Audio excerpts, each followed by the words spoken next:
Notendasögur eða user stories ætla ég að fjalla með þessum fyrirlestri. Ég held áfram með tilvitnanirnar að þá á Thomas Edison að hafa sagt þetta. Hvort hann sagði það ekki, veit ég ekki, en að því við vorum að tala vision, að vision without execution is hallucination. Mér finnst mjög gaman velta þess aðeins fyrir sér að skemmtileg pæling, hugmynd eða sýn á eitthvað og svo útfærsla.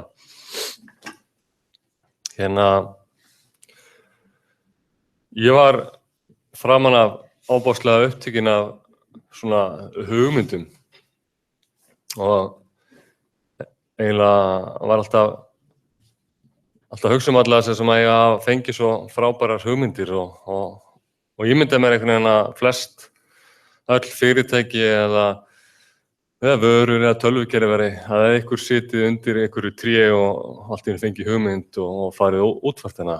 En svona því meira sem ég svona les bara svona frumkvöðla fræði og fyrirtæki og svoleiðis að þá áttaði mig alltaf betur og betur á því að þetta sjaldnast einhvern veginn þannig að einhver einn fá einhverja frábæra hugmynd og hann með einhverja skýra sín og svo fær hann einhver til að útfæra hana og allt gengur vel, þó að svona sagarinn að mála þetta svolítið þannig. Auðvitað fær einhver hugmynd og fólk mjög misstuðlegt af hugmyndir og keyra hlutina áfram en galdurinn liggur í útfærslunni. Hugmyndin einhvern veginn ein og sér vilt frekar ómerkileg og hún þróast og þroskast og þannig verður að einhverju góðu og einhverju flottu. Og það meira sér þannig að svona mál mununlega hugmyndu útfærslu að meira sér falli dómsmála á Íslandi. Það var tvær konur kona sem fékk hugmynd, að bók. Fékk svo aðra konu með sér til að þau myndu skrifa hana saman og svo einhvern veginn fjaraði þetta einhvern veginn út og sú sem átti ekki hugmyndina, hún ákveður síðan að taka sér til og bara klárar bókina og gefur hann út. Og þá ákveður sú sem átti hugmyndina bókina að fara í mál við hana og það fyrir dómstóla og endar þannig í rauninni að sú sem skrifar bókina að hún fær full höfundalaun og allt svoleiðis. Í rauninni var hugmyndin, fyrir dómstólum var sagt að hugmyndin einskis virði án útfærslu og það útfærsluna sem skiptir öllu máli. Þannig að meira þess að fyrir lögum hefur þetta verið tekið fyrir og ég verði að vera sammála þessu. Að einhver ein hugmynd, þetta galdurinn liggur í útfærslunni. Og við erum komið sýn, við veitum hvert ætlum að fara, hvað gerum við næst? Jú, það svo sem mismunandi, ég kannski var svolítið, í síðasta fyrirlestri að tala svolítið með eitthvað svona vision og meira eins og við værum að gera eitthvað nýtt kerfi, en oft þetta náttúrulega líka bara við erum að fara að þjóna einhverjum eða einhver verktæki eins og ég talaði líka í síðast, sem að við útfærum eitthvað kerfi fyrir einhver ákveðna notendur og þá förum við og hittum þessar notendur og fáum frá kröfuna þeirra. En líka þó svo við værum bara með eigin hugmynd, það fyrsta sem við gerum að fara svolítið á stað og kanna eins og eru önnur kerfi, getum við lært eitthvað af þeim, eru einhver notendur sem að vinna á þessu sviði sem við ætlum að reyna, sem að myndi vera framtíða notendur, ef við ekki spjalla við þá, hvað þeir þetta að segja. Þannig að fyrsta sem við gerum yfirleitt þegar við förum svona á næsta stig reyna bara safna saman einhverjum kröfum eða einhverjum þörfum, reyna að setja það eitthvað skipulega niður. Hvað á þetta kerfi okkar að geta gert í framtíðinni? Og bara listum það upp. Og það eru margar mismunandi aðferðir við að halda utan um þennan kröfulista. Og stundum sagt að svona þarfagreining og svoleiðis fyrst og fremst bara svona samskipta vandamál, ef við getum sagt það. Að reyna að safna saman kröfum þeirra sem að fara að nota þetta á þann hátt að þeir sem að smíða þetta skilji og geti nota það. Það svolítið svona ögrun sem við stöndum frammi fyrir. Og við höfum alltaf svona tvær hliðar á þessu. Það í rauninni notandinn eða sá sem að fara að nota þetta eða businessin, sá sem að kaupa þetta, hvernig sem við orðum þetta, viðskiptavinurinn, business eða hvað sem við kallum þetta, svo þetta einhver forritari. Og kerfum sérstaklega við erum gerð í skólanum og svona nefndum, hættir svolítið til í að einhvern veginn tapar sér að skipti mestu máli í rauninni hvað tæknin eða hvernig þetta forrita í hvað forritunamáli og hversu hraðið þetta og allt það og stundum á kostnað í rauninni svona business hliðarinnar. Og þannig ef við erum of mikið að velta fyrir okkur businessunum að þá getum við halla svolítið mikið ef við erum að hugsa einhverjar deadlines og kostnað og bara við þurfum að eitthvað sé gert og það þarf að klára það án þess að vera kannski hugsa almennilega að útskýra fyrir forritunum hvernig það á að gera það. Ef við erum of mikið í hináttina þá fer þetta snúast tækni og útfærslu. En tricksið svolítið í þessar þarfagreiningar að finna eitthvað format sem að bæði businessin skilur og getur notað og það sá sem að útfæra hann tengi við og saman getur við fundið eitthvað svona góðan milliveg. Þannig að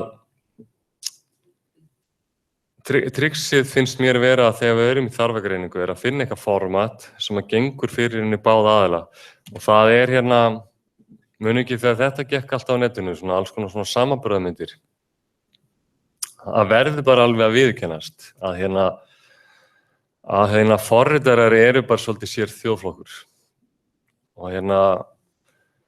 Og þessi mynd kannski bara fanga það sæmilega, Við lítum á okkur náttúrulega sem einhverja svona, náttúrulega vísindamenn, við erum í computer science, eða ekki? Við erum tölvu vísindamenn og finnst við að vera algjörir snillingar en og svo svona bara hvernig aðrir sjá okkur kannski er ekki alltaf það sama og svona tricksið kannski að enn og aftur eins og ég reyna að hamra svolítið á hvernig getum við tala saman, nota einhverja leið sem að við séum að skrifa kröfuna sem ekki bara setta fram á okkur stærðfræðilegu máli eða á okkur formi sem enginn skilur og eins hvernig getur businessin komið með eitthvað til okkar sem við getum unnið út frá. User stories bara svona tilraunin í að reyna að fanga þetta og það svolítið meira á bakvið notendasögur heldur bara notendasagan, það hún svona einföld í formi sínu sem sýnir ykkur eftir en þetta bara stutt lýsing á einhverju þörf eða einhverju kröfu en það sem að tilgangurinn með henni líka að maður eigi eftir að eiga sér stað einhver samskipti þessa kröfu og svo gerum við líka vaninn að við sem að fylgjast með notendasögum einhver test sem að segja svo til það að ef þetta test uppfyllt þá er krafan uppfyllt. Svona eru notendasögur, mjög einfalt format, þetta bara að setja saman einhver þarfagreiningu á okkur ákveðnu formati og þannig þetta fyrir svona bara vinnumiðluna síðu eða eitthvað slíkt og það bara jafn einfalt og notendasaga getur verið jafn einfalt og þessi bara a user can search for jobs. A company can post new job openings.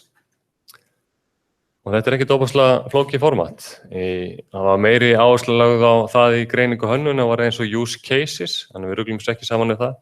Það sem eins og við tölum aðeins í síðasta félagsstríði, það getur verið alls konar svona forskili, eftirskilyrði og það verður eitthvað númer og svo eitthvað lýsing af samskiptum sem eiga sér stað og við erum svolítið komin í útfærsluna.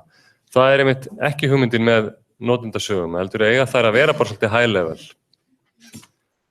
Og ég kemur líka við erum í sniðmátt og framsýningin þessi bara svona as a user, bara sem einhver ákveðin notandi, I want goal, ég vil geta gert eitthvað ákveðið, það verður að vera mjög skýrt hvað ég sem notandi á að geta gert og svo erum við með mjög mikilvægan hluta í þessu notendasögum sem so that, sem sagt, til þess að uppfylla eitthvað ákveðið business value.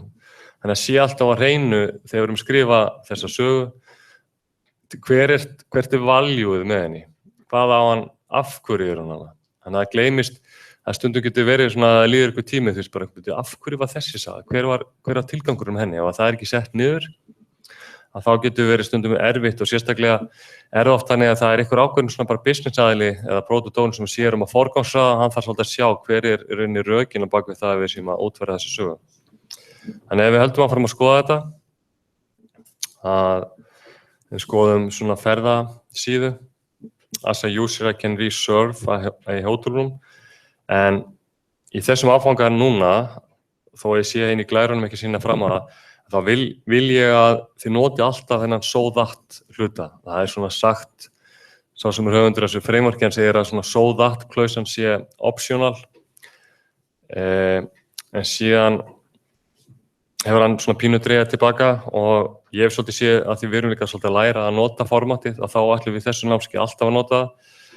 Ég fæ stundum þetta svar að segja, það svo augljóst hvað so that klausan þá spyr ég hópanum mínum móti á hvert það og fæ síðan kannski 3 mismunandi útskýringar á þessu viðskiptalegu gildi.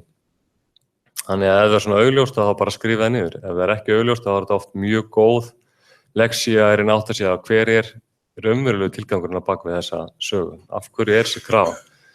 Og oft að hópa að fara að velta henni upp og þá koma mismunandi skoðanir og stundum kannski að þetta yfir höfuð, eitthvað sem að skiptir máli í þessu kerfi núna.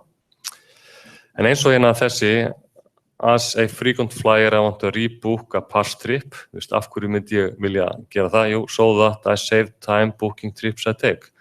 Þetta svona dæmi, af hverju þessi fítus? Jú, þetta til að þjónusta þá sem eru frequent flyerar til að þeir geti spara tíma. Það tilgangur með þessari sögu.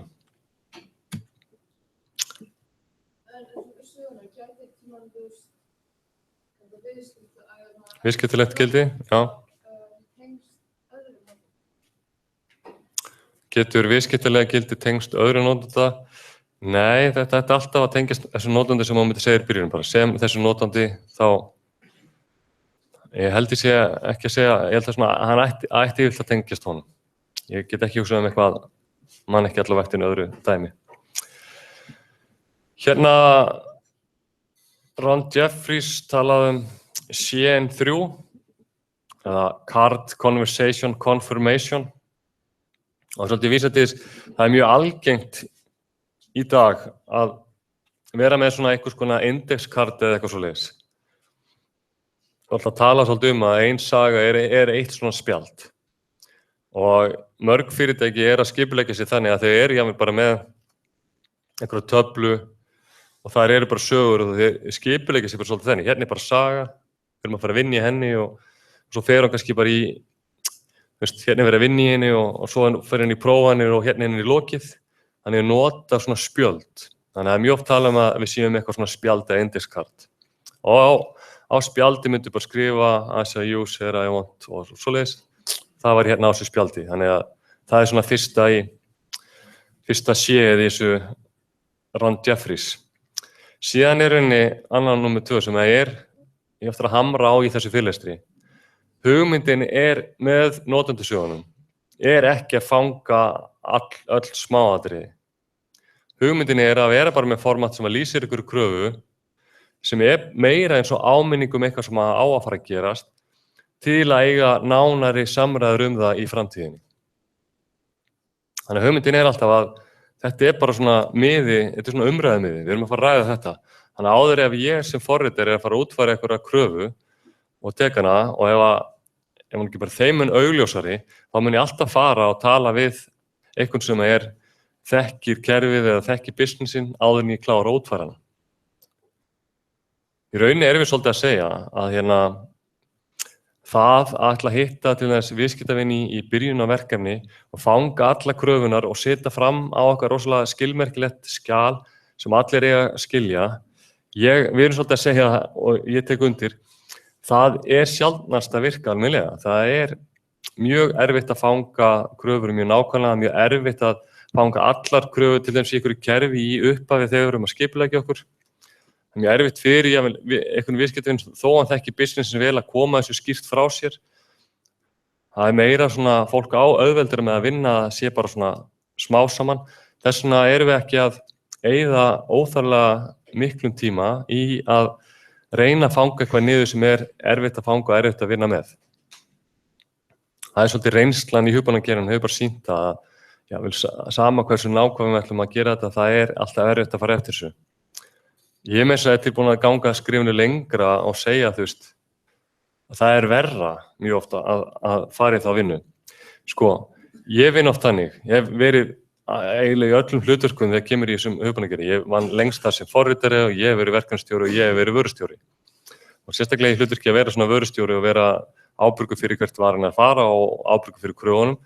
Þá finnst mér oft, að því ég kannski þekki þetta allt mjög vel, að ég hugsa oft, ég með einhvern fítus, og ég skrifa mjög oft hjá sjálfum mér langan texta eða hugmyndir niður á blað. Stundum hefur það þannig að ég hef látið forritara að hafa alla söguna, allt sem ég var að spá og hvernig ég sá þetta væri útfært og svo framvegis. Og látið hann hafa það og hann fær bara langt blað með lýsingu. Og það er yfirleitt það sem að, ef maður fær svona nákvæma lýsingu af einhverju, að það er fyrsta sem að forritarinn dettur í hug já, hann veit greinilega nákvæmlega hvað hann vill og ég þarf ekki að spyrja hann einu, þetta er bara allt hérna og ég ætla bara að útfæra þetta eins og þetta stendur. Og stundum er bara svona þægilegt, þetta setja bara svona hlutlauslega gýrin, ég ætla bara að gera það sem stendur og ég bara skil þetta svona og ég ætla að gera þetta svona. Það var reynsla mín, ég lét einhvern hafa eitthvað svona nákvæma lýsingu. En aftur á móti ef ég lét hann hafa bara svona spjald með grófri lýsingu á því sem átti að gera, þá gott ég eiginlega fullvissum að þegar hann færi að vinna í þessu, þá myndi hann koma á tíminn og við myndum eiga þetta samtal. Og enn aftur samtal auglið til auglið sem að tveir eru saman. Jafnvel með töflu sem við teiknum og fórum yfir þetta, skoðum dæmi og við algjörlega fórum yfir hvernig hlutin átti að virka. Má ekki líka gleymast að kannski þegar ég skrifaði þetta blað hérna, það getur verið hálft ár síðan, kannski ár, fullt af nýjum hlutum og fullt af hlutum sem að maður er búin að læra í millitíðinni sem að fór ekkert á þetta blað. Geti þess vegna verið búin að skipta skoðun. Eða kerfið er búin að þróast í aðra átt. Það er komin ný tækni, það er komin nýjar aðferðir, það er komin annar viðskiptavinur eða annar kerfi sem gerir þetta ólíkt og svo framvegis. Það fyrir vilt ekki á blaðið. Þannig að við reynum bara, og þetta er kannski svolítið svona gegnumgangandi í öllu sem við erum að gera.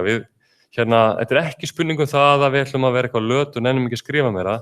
Við gerum hlutina á þeim tíma sem er mest af valjú, þegar það skiptir mestu máli.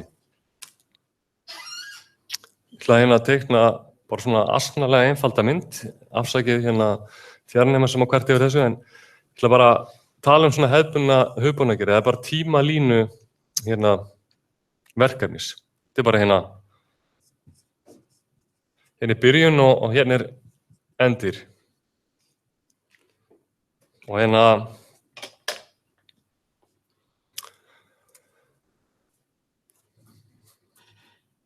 Já, ég ætla bara að gera þetta alveg mjög einfalt. Þannig að ég ætla bara spyrja ykkur, hvenær veit ég minnst það sem ég er að fara að gera? Hvernig hef ég minnstan skilning á kerfinu í tímalínu verkefnis? Hérna ég upphafði það ekki. Hvenær hef ég mestan skilning og mesta vitneskju það sem ég er að fara að gera?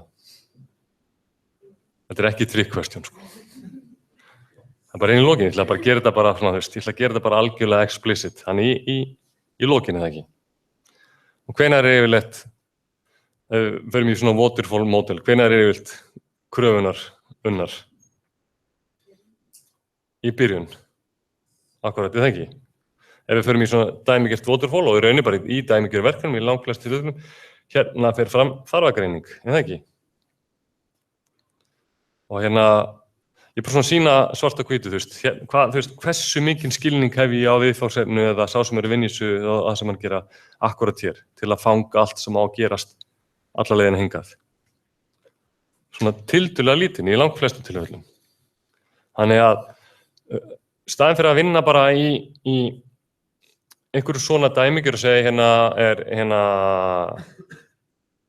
kröfusöfnun og er bara hönnun, útfærsla, prófanir. í þessu klassíska waterfall-módeli að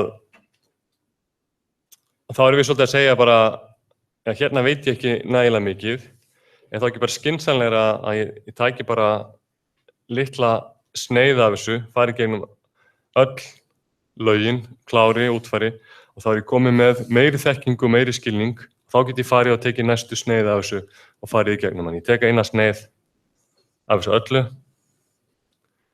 vinn fyrir eitthvað svona, svo tek ég næstu sneið og þá meiri líkur að ég hafi betri þekkingu.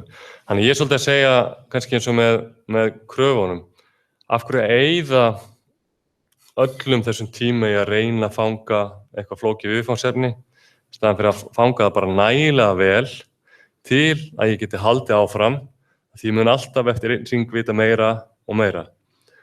En við þurfum enga síður til að stýra verkferlinu og þá vil ég ekki heldur þið farið bara af stað, við bara byrjum, heldur við viljum vera með eitthvað markmið, við vitum sirka hvað að gera, við viljum stýra í, við getum umfangsmetið þetta, átt okkur á þessu í stóru dráttunum, en við ætlum ekki að fara að eyða miklum tíma á þessum tímapunkti í að fanga mikil smáatriði, við ætlum bara að vera með nægilega gott og við ætlum bara að tryggja það að þegar að kemur að því að útfæra þennan hlut, þessa næstu sögu, að þá mun þessi samræða sem ætti að eiga sér stað í að greina vandamáli nánar, spá aðeins í útfærslu og hönnun á þessu, taka það bara fyrir hver einustu sögu sem ég ætla að útfæra. Er það að fylgja mér? Svo það síðasta sem confirmation og það það þykir góð leksía, heldum áfram með þetta fína söguspjald að við skulum söguna hér, bara einföld saga, ekkert vandamál. Og svo mjög algengt að segja, svo getum við, náttúrulega ýmislegt sem kemur strax upp og hugsa við erum að passa að þetta verður að vera hægt og þeir að prófa þetta. Þá getum við bara setta hérna aftur söguna, getum verið með hérna punkta. Þetta svona hluti sem þyrfti að prófa til að við getum sagt að krafan sé uppfyllt. Við stundum kallað þetta acceptance criteria. Bara þegar ég sem prófar ætla að staðfesta að þessi saga sé útfærð, þá ætla ég að tryggja að atriðin sem eru hérna komið fram. Þess að segja við card, conversation og confirmation, þetta svona 3 helstu einkenni á sögu. Og hvar eru þá smá litlu atriðin? Það er alltaf fyrsta sem kemur, ef að sagan svona bara í rauninni ekkert rosalega merkileg, þetta ekki löng lýsing, hvar eru þá smá atriðin? Fyrsta lagi náttúrulega aðalatriði sem ég var að klára. Atriðin eru í einhver samtali sem eiga sér stað. En það getur verið ef við tökum dæmi, user can cancel reservation, ég meina, sem notandi get ég afpanta einhverja pöntun. Og dæmum bara sem að maður fyrir hugsa byrju, hvað þýðir það? Fær hann endurgreitt til dæmis, eða, endurgreitt á debitkorti eða það millifærsla og hversu alltaf hægt að geti komið bara klukkutíma áður afpanta eða það eitthvað tímamörk og á þetta við öll hótelin eða á þetta við alla mögulega gesti. Er þetta bara fyrir frequent flyer eða eru mismundir í reglu fyrir það? Þetta allt sem kemur svona maður fyrir að spyrja sig þegar maður fyrir að útfæra og það hægt að fanga eitthvað af þessu strax, kannski í acceptance criteria.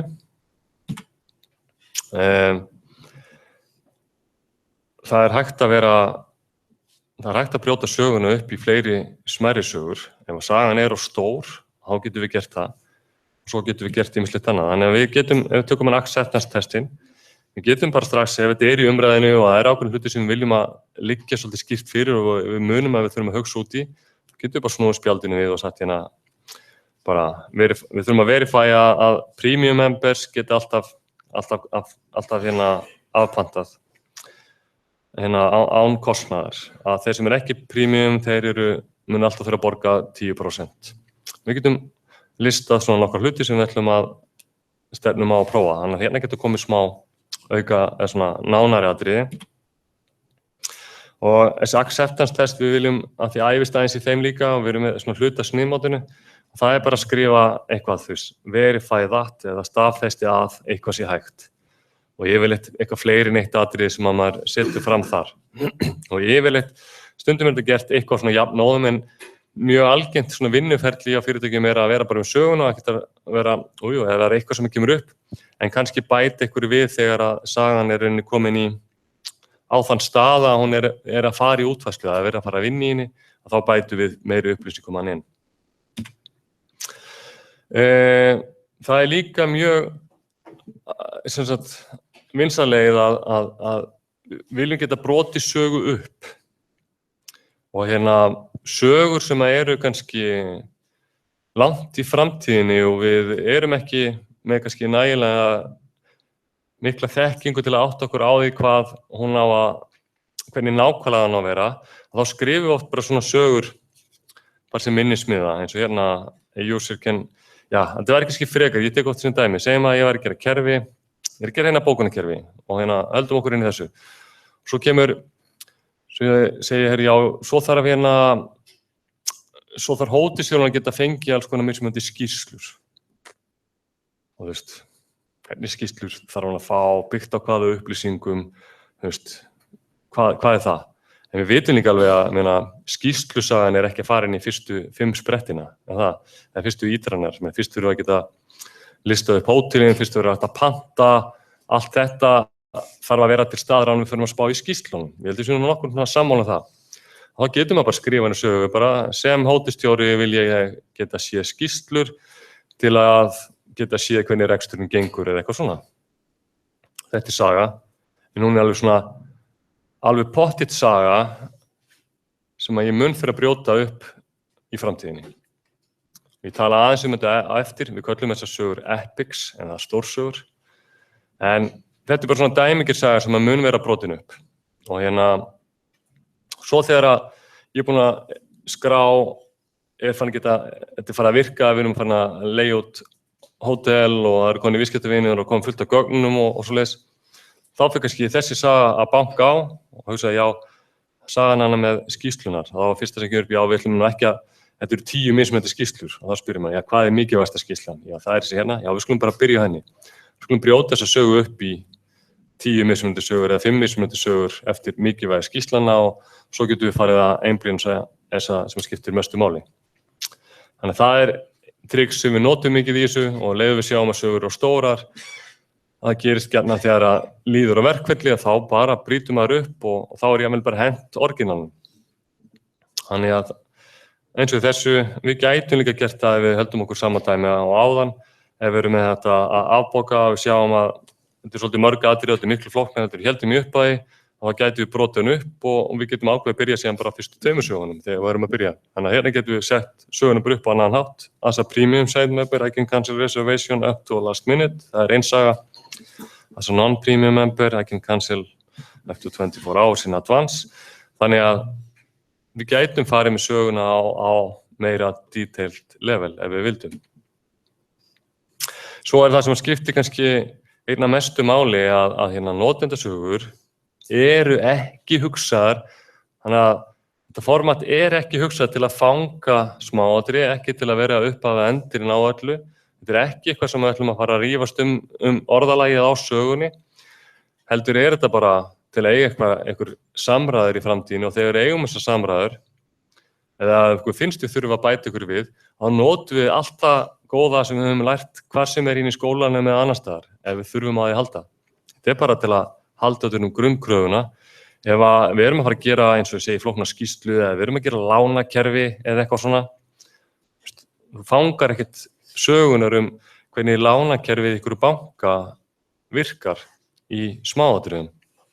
En sagan getur nóg til að halda utan hvað þar notendalinni geta gert og svoleiðis svo það kemur að einhverjum nánari atriðum að sjálfsögðu sest niður með viðkomandi og samræðinni tekin og það verður út af því kannski eitthvað businessreglur, einhver stöðurit, einhverjir algoritmar eða einhverju útreikni aðferðir það eru settar á það form sem að hentar best. Þannig við getum verið businessreglur, data dictionaries, use cases, prototípur yfirleitt, mjög gjarnan, mismunandi hversu formlegar, ég vil eitthvað rissað upp eða ég vil gera flotta rissur frá hönnuði, getur verið hluti af af svona aukaefni sem að fellur til. Þannig að það eitthvað sem við bara veljum aðferðir byggt af því sem við erum að vinna og mismunandi eftir fyrir hvaða sögu við þurfum eitthvað að gera aukalega. Hérna sem ég sagði ykkur áðan, við erum með epics, stórsögur. Epic bara samnefni yfir bara stóra sögur. Svo getum við verið með safn af mismunandi margar sögur sem að kannski dekka eitthvað ákveðin hluta af kerfinu, til þess að alla sögunar sem koma að skýrslunum eins og ég var að tala um áðan. Við getum sagt að það saman myndi ákveðinu þemu, þannig við erum eitthvað svona þemasögur, þetta allt til þessi ákveðinu þemu og svo toppurinn á píramídunum er notendasaga. Þannig að svolítið búin að útskrifta aðra stundum bara ákveðum að fresta því að eiga nánari samræður að byrja maður bara svolítið vítt og svo bara jafnvel sest niður og þetta brotið hans upp. Hérna fyrst greinilega ákveðið því, svo þurfum við að það vera eitthvað sér virkni fyrir frequent flyer. Þannig að við getum jafnvel bara að byrja á sattir, þetta bara frequent flyer epicið, við ætlum að brjóta það seinna. Svo það kemur nær, þá komumst við ætlum að brjóta allir upp þessar 3 sögur. Svo jafnvel við komum enn nær í tíma og getum séð frequent flyer við þurfum líka að brjóta það jafnvel enn meira upp. Og þetta bara mjög eðlileg vinnubrögð að vinna svona. Ég ætla að fara í gegnum svona nokkur einkenni á góðum sögum. Tala invest, þess að stendur fyrir þessi 6 atriði sem getur verið gott að hafa í huga svona meðan maður að skrifa sögu. Það fyrsta ið og að saga að vera independent. Það mjög mikilvægt að hérna og við yfirleitt erum ekki það eru mörg format til að gera kröfur og það til alls konar kerfis og til að halda utan þetta sem að maður viðheldur dependency og svo, ég held að use cases viðheldur dependency. Þannig að þessi krafa verður að vera gerð undan hinni og svoleiðis og hérna við reynum að forðast allt slíkt þegar við erum í notendasögur. Þannig að bara hver ein saga, hún stendur bara ein og sér. Og hérna þannig að það ekki þannig að ef ég tek þessi sögu þá verð ég að taka þessar 10 sögur líka eða verða að vera búið með þessar 15 hérna á undan áður en ég geri þessa sögu. Það eiginlega mesta furða einhvern veginn. Það finnst mörgum einhvern veginn að þessi dependency skipti óbærslega miklu máli. Ég hef aldrei, þegar ég fór að vinna meira með kröfur svona, þá yfirleitt þetta ekkert vandamál að þurfa að vera búið til einhverja langa keðju að mismunandi forgangi í hvaða röð hlutinu vera framkvæmdir.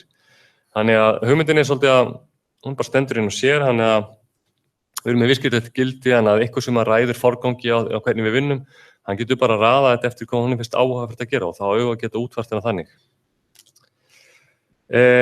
En negotiable að brenna aftur, þetta ekki samningur og þá ekki vera þannig eitthvað tekur bara sögu og hann byrja bara að vinna og svo kemur tilbaka og segir, heyrðu, og hann gerir ekki það sem hann átti að gera, hann segir, jú, ég skildi að þessi saga þýddi þetta. Það bara ekki gild afsökun. Þegar hún á að vera, formið á að vera opið, það á að vera flexible til þess að við eigum einhverja samræður þetta. Þannig að hún á ekki vera sett fram eins og samningur. Hún verður að vera eitthvað valuable. Þannig að við erum að forðast að búa til sögur sem að í rauninni bara hérna hættulegst sögur sem hafa ekkert value eru sögur sem að eru of tæknilega, sem eru kannski bara ég verð að geta búið til hérna töflu í gagnagrunnum. Kemur hérna sá sem að ræður og borgar og forgangsraðar töflu í gagnagrunnum. Það gerir ekkert fyrir kerfið, þannig ég ætla bara að sleppa henni. Þannig að alla sögur verða að vera framsettar þannig að sé eitthvað business value. Ef þetta eitthvað tafla í gagnagrunnum, þá hann til að þjóna einhverju tilgangi fyrir einhverja virkni og hérna þessi virkni það sem að fókusir á, þannig að ef þetta listi af nemendum og þá sagan, sem kennari vil ég geta séð lista af nemendum til þess að sjá hversu margir í námskeiðinu eða eitthvað svoleiðis og sem hluta þeirri útfærslunni af þessar sögu að búa til töflu í gagnagrunnum, gera notendaviðmót og allt sem þarf að gerast. Þannig að við tryggjum svolítið að sögur séu valuable með því að, og þess vegna vil ég svolítið þessu námskeiði noti alltaf so that klausuna. Þá veltið þið fyrir ykkur þegar þið gerir so that, þá veltið þið fyrir ykkur hvert business value að þessari sögu. Hvaða tilgangsverðum erum við að útfæra hana. Estimatable, ég mun fara í næstu viku svolítið yfir í áætlanagerð og umfangsmat og þannig að hann verður líka verið því formati að við getum einhvern veginn svolítið átt okkur á stærðirnar og umfangi. Þannig að við reynum að passa svolítið sé sett hann fram að hann sé ekki einhvern veginn bara endalega stór með einhver enda og hún verður að vera eitthvað svona að við erum átt okkur sirka á stærðinni í samhengi við aðra sögur. Þannig að hún verður að vera estimatable. Og svo tölum við hún sé sized appropriately, sem því reynir það bara, svona appropriately er sérstaklega tekið fram, en hún verður að vera einhverju, þegar við erum að fara að nota sögur og setja þær eða sem sagt, ef við erum að fara að vinna í þeim, þá verður að vera einhverju, þannig að passi að vil inn í einn sprett, hún sé ekki það stór, hann taki 10 spretti, það gengur ekki, eða það lítil og hann taki bara 5 mínútur, þá er þetta aðeins ómikil skriffinnska kannski. Og en við leysum þetta náttúrulega líka með því að við reynum að brjóta niður náttúrulega þegar við erum að skrifa í eins mikla nákvæmni og við getum. En svo getum við líka eins og sagt að hann verið bara með Epic og ákveða að ég eftir að brjóta hann, þá vitum við eftir að brjóta það niður. En svona þær sögur sem við erum að vinna með svona næri tíma, þær verða að vera svona í einhverju eðlilegri stærð. Og ég vil ef við erum að nota bara svona ákveð reins af stærðum sem að hópar vinna yfirleitt með sögur. Og sett ekki með sögur sem að tekur mikið minna en kannski halvan dag og ekki mikið meira en kannski 3 daga í útfærslu. Einhvers staðar að þessu bili.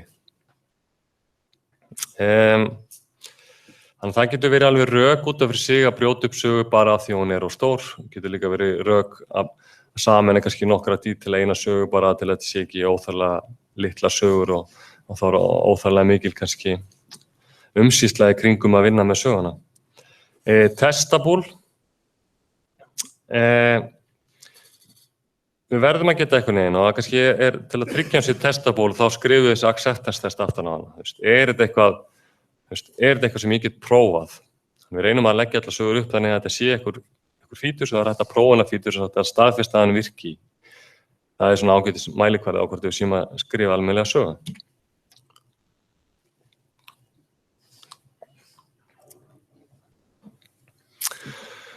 Af hverju þetta format? Ég svona fyrstu viðbrögð sem ég fæ yfirleitt, þetta er nú ekki merkilegt. Þetta er ekki merkilegt format, þetta er ekki flókið format. En við erum eins og ég var að segja í byrjun. Við erum að taka fókusinn frá því að vera að skrifa og reyna að fanga flókinn hlut á oft takmörkuðum upplýsingum yfir í það að við viljum fá samræðan, við viljum að hugbúnaður sé unnin í samskipti milli þeir sem eru að útfæra hann og viðskiptavinur sá sem að þekkir hann eða þeir sem að vita hvað þeir vera á að gera. Ef að kröfur eru skrifað niður er henni útkoman í besta falli við fáum það sem var skrifað. Það er ótrúlega erfitt format skrifað texti að koma öllum skilningi inn á framfæri. Þannig að maður er búinn að breyka sig á það allt og oft og eitthvað sem mann finnst algjörlega kýrskýrt sem maður hefur sendt einhverjum í tölvupósti eitthvað getur misskilist alveg á mjög auðvelt að misskila. Ágætis kvót frá Steve Martin. Ég ætla ekki að endursegja neitt. Þegar ég er búinn að vera að fara svona yfir leggja svona mikla áherslu núna á eitthvað format og hvernig þetta þá vil ég bara summera þetta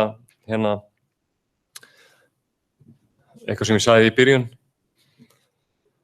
Að sagan sem að við skrifum á miðan og formið á henni er minna mikilvægt en samræðan sem að við eigum söguna.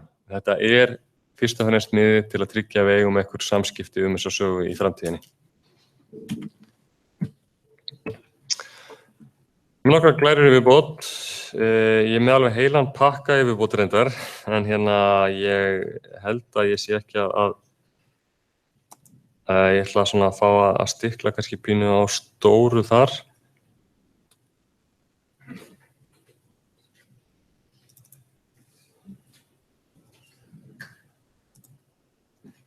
Ég ætla svona að tala ákveðna hluti og mögulega tekið þetta seinna. Ég stundum alltaf þannig að einmitt eftir þennan glærupakka þá ég bara farið í verkefni, það raðast bara ekki alveg nægilega vel upp þannig námskeiði núna. Að svo getur maður farið í svona nánar í þetta seinna, þannig að sko ég var ekkert að staldra neitt of lengi við hvernig á að skrifa notendasögur. Þetta er bara þetta auðvitað sniðmót og ég geti reynt að standa henni uppi og sýnt ykkur 20 mismunandi dæmi af sögum eða reynt að útskýra hvernig á að skrifa þær.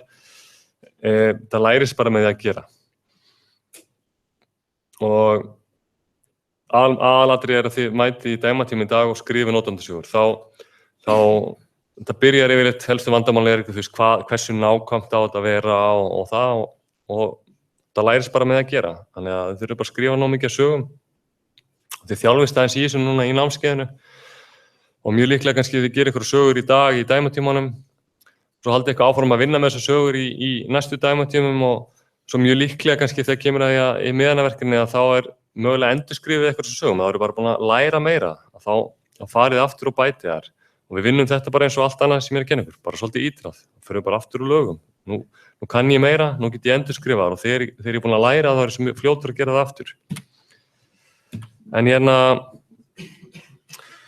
aðeins bara, þetta líka efni sem kannski var farið inn á í greiningu og hönnun, bara hvernig berum við okkur að þegar við erum í kröfusöfnun og þó við leggjum áherslu meira á annað format hvernig á að skrifa kröfunar, þá er allt í kringum það hvernig við föngum þar, hvernig við hittum notendur eða viðskiptavinni er það sama. Við getum verið með einhver viðtöl og við getum sett út spurningalista. Við verðum svona skoðun að fylgjast með ykkur sem við getum verið mjög áhrifamikið. Að ykkur bara vinna vinnunni sína og þið eru bara meira svona sjá hvað hann er að gera án þess að blanda sig inn í. Það getur verið, það er reyndar alveg fáránlega lærdómsríkt en meira svona aðferðin notið það kerfi sem er kannski komið í einhverja notkun. En það sem er svona algengast er að gera er að vera bara með svona story writing workshop og það er bara svolítið það sem þið gerið í dæmatímanum í dag. Sem að bara, því náttúrulega, ef þetta væri inn á fyrirtæki, þá kæmi jafnvel einhver fulltrúar þeirra sem að þekkja businessin og svo bara teymi sem að fara að vinna þetta og það er bara sest niður og það er bara skrifað sögur og það er bara farið í svona brainstorm mót, bara reyna að skrifa bara eins margar sögur og ég mæli með því í dag, það er bara nóg mikið að miðum, þið bara skrifið, hver skrifar eins margar sögur og honum dettur í hug og svo bara förum við að sameina, þannig endilega allir að skrifa sögur, eins mikið að getið, svo bara setjum við þetta á borðið og tökum svolítið bara svona hvert er svona samengið af öllum sögunum. Bara getum við jafnvel farið upp á töflu og raða sér, þetta ekki sama á þessi, já, getum við hent hérna þessari, ef umskrifaðar hann að þetta sé svona og reyna að raða og enda svo með einn góðan lista. Þannig að þessum tíma að maður brainstorming er bara svolítið skrifa án þess að gagnrýna. Svo förum við bara í fasan að reyna að segja að þetta format er ekki nógu gott, við skulum endurskrifa hana, þetta er sama á þessi og förum í gegnum. Mjög gott að skipta þessu í tvennt, ekki vera í brainstorminu og gagnrýnin, heldur gera það bara í næsta fasa. Annars sem ég veit að Marta fór frekar vel í er svona notendagreining og það í sniðmáti sem sýndi ykkur áðan gengur svolítið út frá að við værum bara as a user og það verður svolítið svona leiðingjart og segir ekki alveg mikið til lengdar að segja alltaf bara as a user. Í rauninni flest kerfi hafa nokkra mismunandi notendahópa og það getur líka verið gott bara upp á brainstormi að gera smá notendagreiningu, hvað getur þetta margir mismunandi notendur og munið það samt að það er alltaf svona þú ert í hlutverki ákveðins notanda þó þú getur stundum verið sem einstaklingur í mörgum mismunandi hlutverkum. Að ekki láta það rugla ykkur. Þannig að mjög gott að kannski reyna og í miðanaverkefnum viljum við að þið átt ykkur á sirka hvað þetta eru margir notendahópar og svo notiði þessa notendahópa þegar þið skrifið sögunar. Hérna getum við verið með, sjáu dæmi og sama þessu hótelkerfi eða sem við vorum með eða ferðakerfi, hvað sem við kalla. Þannig getur þetta verið margir mismunandi notendur á bakvið þetta og þannig að það sem við viljum að þegar ég búin að ná svolítið tökum á þessu, þá hættið að skrifa sem notandi geti gert heldur ég fer að segja sem frequent flyer geti gert þennan hlut, so that, sem umsjónaraðili kerfisins geti gert þetta, sem almenn notandi, my school væri kannski kennari, nemandi, ykkur á skrifstofunni, hann hefur aðra þarfir, þannig að þá notið þessa notendur.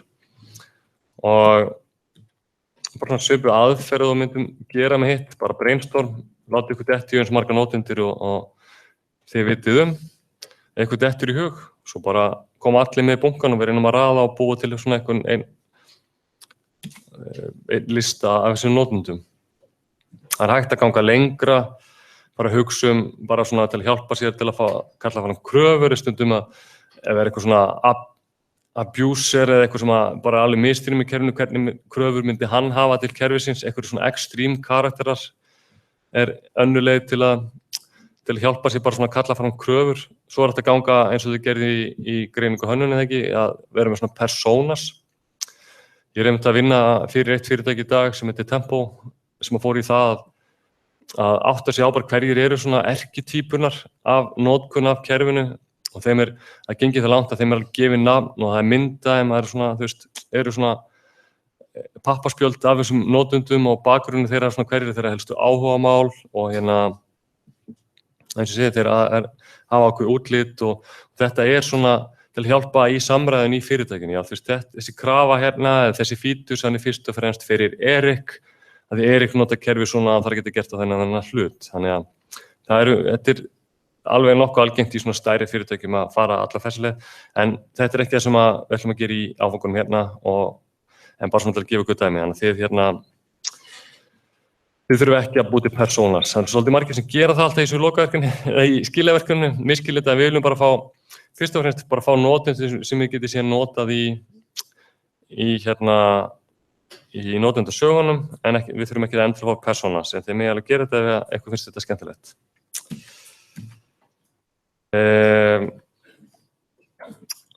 Svona aðeins, ég veit ég búin að þetta langur fyrirlestur notendasögur, en hérna aðeins bara svona, kannski við getum mögulega tekið upp aftur eða flett upp í, það svona bara guidelines for good stories. Fyrst langum við reynda að tala hérna mikilvægt þess að saga svona slice the cake. Ég tala aðeins þetta í síðustu viku líka. Hvað á ég við þegar ég tala slice the cake? Vill eitthvað svara því?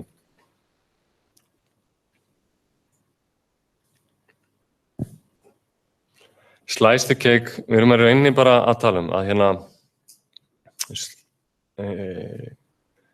kaka yfirleitt í nokkrum mismunandi lögum, það getur verið botn og sulta og rjómi og krem og allt þetta og við ætlum ekki bara að borða rjóman ofan af og svo botninn og sultuna síðast, heldur við ímyndum að hver saga, hún fer í gegnum öll lög kerfisins.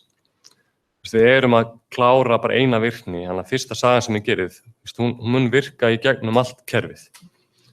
Það það sem við slice the cake, en þið hugsi alltaf, við erum að fara að taka heilasneið og þetta á við allt saman, í frágangi öllu, við bara klárum kerfi, þannig að þessi saga búin, þá það tilbúið og hún bara tilbúin þess vegna til útgáfu, ef þetta bara nýr fítusinn í kerfi, þá það að gefa hann strax út. Þannig við vinnum ekki bara þegar þessa þrjár sögur mynda saman eina heild, hver saga fer í gegnum öll lögin og myndar eina heild. Síðan þetta bara aðeins bara svona leiðbeiningar að það gott að þetta sé svona lokasögur, að það skilji ekki eftir svona mikið bara að þetta sé opið, það verður þetta áætlaðar og svona leið hvernig við getum skrifað það. Reyna að vera ekki með neitt viðmóti eða lýsingar á hvernig kerfi hagar sér inn í sögunum. Við erum búin að tala betra að fá svona user role heldur en alltaf bara með the user.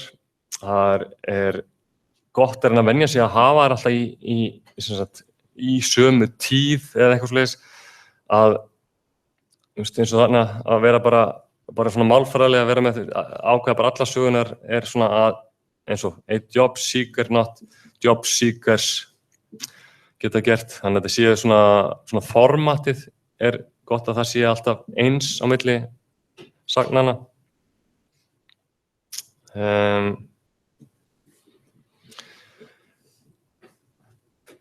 Já, og